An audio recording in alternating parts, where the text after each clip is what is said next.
Halo sobatku, selamat datang di channel Sobat Movie. Tempatnya review film paling asik dan menarik buat sobatku semua. Yang baru gabung, silahkan klik tombol subscribe ya dan nyalakan loncengnya, supaya kalian tidak ketinggalan film-film seru yang Mimin upload. Oke, gak usah berlama-lama lagi, langsung aja kita ke reviewnya. Gasken sob.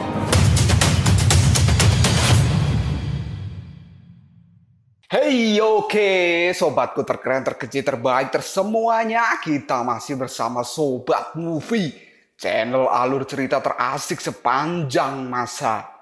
Oke, Kita lanjut bahas chapter 23. Nggak usah cacicot banyak bacot, kita langsung masuk aja ke pembahasan. Aoswe pun kini datang ke medan perang bersamaan dengan munculnya petir emas dan dia pun langsung menyerang Dewa Erlang. Kedatangan dari Aoswe ini membuat Aobing, Baji, Aoling dan juga Raja Tianqi menjadi senang. Karena akhirnya sang raja telah tiba di medan peperangan. Dan kini para jinggang yang melihat kedatangan dari Aoswe mereka merasa terkejut.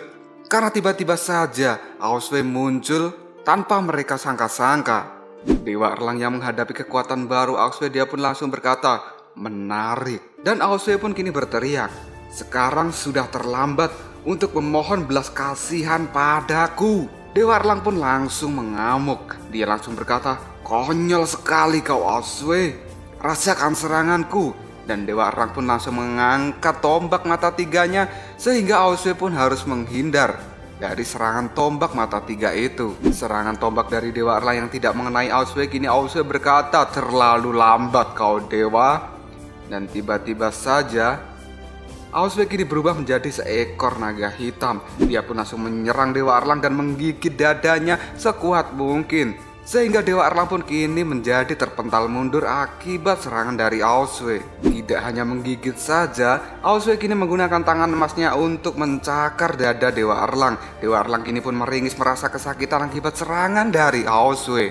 Dan akhirnya Aoswe mengeluarkan serangan petir berwarna ungu sehingga Dewa Erlang kini terpental mundur cukup jauh dari tempatnya. Dewa Erlang yang terpental cukup jauh sampai-sampai menimbulkan sebuah ledakan dan menghancurkan bangunan-bangunan yang ada di sekitar lokasi pertempuran. Aoswe yang telah memiliki kekuatan baru itu pun kemudian berkata pada Dewa Erlang, apakah Anda merasakan kekuatanku sekarang, wahai dewa? Karena kekuatan Aoswe sekarang menjadi sangat luar biasa dengan adanya tangan emas dalam dirinya. Karena berhasil membuat Dewa Erlang terpental cukup jauh, kini Aoswe menjadi bangga dan dia berkata dalam hatinya, hehehe, seluruh penonton menyaksikan ketampanan dariku. Heroik sekali aku hari ini. Wow, sungguh luar biasa kan diriku? Aoswe yang masih membanggakan dirinya tiba-tiba saja mendapat sebuah pukulan di kepalanya. Dan ternyata pukulan itu dilakukan oleh Subaji. Subaji yang datang menemui Aoswe dirinya langsung berkata, hei, kau ini tidak menarik sama sekali. Kau terlambat, Cok. Aku hampir saja mati, Cok, di sini, Cok. Kenapa kau baru saja keluar? Dari tadi aku berjuang di sini sendirian, Cok. Kenapa kamu sekarang keluar dan mencuri perhatian semua orang dari babi tua ini? Dan kini terlihatlah Aoswe masih memegangi kepalanya akibat pukulan dari tangan Subaji. Lalu Aoswe berkata, apa? Aku mencuri perhatian semua orang darimu? Wajarlah, gua lebih keren dari elu. Subaji kini langsung berkata pada Aoswe, Aoswe, aku sudah bekerja keras loh. Aku tadi melawan dua jinggang itu. Mereka berhasil kubuat sekarat. Lalu kini tatapan mata Aoswe tiba-tiba berubah menjadi tajam. Ternyata hal itu dikarenakan datangnya serangan dari jinggang gendut dan jinggang botak. Aoswe yang melihat mereka berdua akan menyerang, dia pun langsung berteriak untuk menyuruh Subaji minggir. Dan kini Aoswe menahan serangan jinggang gendut dan juga jinggang botak menggunakan tangan emasnya. Aoswe pun menahan serangan itu dan dia berkata, perisai api petir. Lalu terlihatlah serangan dari dua jinggang itu tidak mampu menembus perisai milik dari Aoswe. Perisai milik Aoswe tidak hanya bisa menahan serangan, tapi kini perisainya membalikkan serangan mereka berdua yang mengakibatkan para jinggang itu terpukul mundur. Kedua jinggang yang tidak terima akibat terlempar oleh serangan Aoswe, mereka pun bangkit dan kini akan menyerang Aoswe kembali. Dan tiba-tiba saja Baji berteriak, jinggang botak, jinggang gendut, kalian berkata aku siluman. Aku berpikir bahwa aku hampir saja disebut sebagai dewa. Melihat Subaji banyak bicara, Aoswe pun kini berteriak, "Subaji, kau tak perlu meladeni mereka. Biarkan aku yang menghadapi mereka berdua," kata Aoswe. Dan kini terlihatlah si Jinggang Botak terkena serangan cahaya berwarna biru yang akan menembus tubuhnya. Kemudian Jinggang Gendut yang berada di belakang Jinggang Botak menjadi terkejut akan serangan apa ini. Jinggang Botak pun kini terlihat kesakitan karena mendapat serangan dahsyat itu. Dan kemudian Jinggang Gendut yang berada di belakang Jinggang Botak kini bersiap untuk menahan serangan itu. Dan tiba-tiba saja kini muncullah sepasang mata yang langsung mengatakan, "Terimalah kematian kalian." Ternyata mata itu berasal dari cahaya biru yang menembus tubuh Jinggang Botak, dan kini cahaya itu pun berubah menjadi seekor naga biru. Dan terlihatlah Jinggang Botak tubuhnya telah tertembus oleh serangan naga biru ini. Setelah berhasil menembus tubuh dari Jinggang Botak, kini naga biru itu pun menembus tubuh dari Jinggang Gendut juga. Ternyata serangan itu tadi adalah serangan yang dilakukan oleh Aoswe. Subaji, Aobing, dan juga Aoling melihat kehebatan dari Aoswe, mereka bertiga menjadi senang. Dan kini Jinggang Wanita dan juga Jinggang Tompel Jidat, mereka terkejut akan serangan yang dilakukan Aoswe yang telah membunuh dua Jinggang sahabat mereka. Lalu terlihatlah sekelompok orang dari atas tebing yang langsung berkata, "Ini sangat mengesankan." Ternyata orang-orang yang berkata itu adalah kelompok dari Ashura yang dipimpin oleh Suma. Suma pun langsung mengatakan, "Wow, petualangan apa yang telah ditemui oleh Raja Aoswe? Dia hebat sekali," kata Suma. Suma pun lanjut berkata, "Dibandingkan dengan beberapa hari yang lalu, dia sekarang berkali-kali lipat lebih kuat. Aku terkesan denganmu, Raja Aoswe." Dan kini terlihatlah Aoswe yang berdiri tegak sambil mengepalkan tangan emasnya. Aoswe yang masih mengepalkan tangan emasnya dan menatap dengan tatapan yang tajam. Kemudian dirinya disusul oleh Subaji. Subaji yang menyusul Aoswe kemudian bertanya, "Aoswe, dari mana kau mendapat lengan baru itu? Dan kenapa kau sekarang begitu kuat?" kata Subaji. Aoswe pun lalu menjawab perkataan dari Subaji, "Tangan ini diberikan oleh kakekku, kakek Gulong. Dan tangan ini namanya adalah tangan jiwa naga." Aoswe pun kini menceritakan pada Subaji bagaimana proses tangan itu terbentuk. Awalnya tangan itu berasal dari selang-selang berwarna emas yang kemudian membentuk sebuah tangan ini. Lalu pada saat itu kakek naga pun berkata pada Aoswe, "Sebelum Aoling terluka, aku menggunakan jiwa naga untuk membantunya meregenerasi anggota tubuhnya. Karena pada saat itu tubuh Aoling telah patah. Dan hari ini aku membantumu memulihkan kembali tanganmu yang hilang akibat diriku." Aoswe pun lalu berterima kasih pada kakek naga. Lalu kakek naga kini berkata pada Aoswe, "Aoswe, berhentilah kau beromong kosong dan dengarkan kataku baik-baik. Jiwa naga adalah inti dari naga.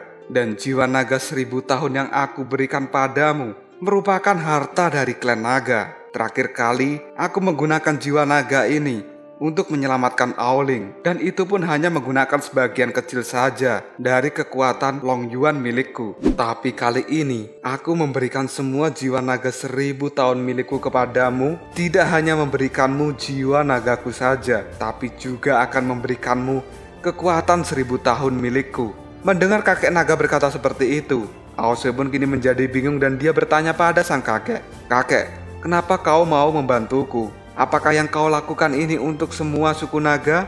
Kakek naga pun menjawab pertanyaan dari Aoswe, "Aoswe, aku tidak peduli dengan semua suku naga yang membosankan itu. Hal ini kulakukan karena aku ingin saja dan karena aku menyukaimu. Alasanku hanya sesederhana itu." Mendengar sang kakek yang sekarat dan berkata seperti itu, kini membuat raut wajah Aoswe terlihat sangat sedih. Lalu kakek naga pun lanjut mengatakan, "Aoswe, jangan kau lihat bahwa diriku ini adalah naga legendaris. Tapi lihatlah jauh ke dalam diriku. Aku hanyalah seorang naga tua. Jika kekuatan yang kusembunyikan langsung hilang begitu saja dariku, maka aku akan meledak dan juga mati. Jadi aku menggunakan tanaman merambat ini sebagai konduktor."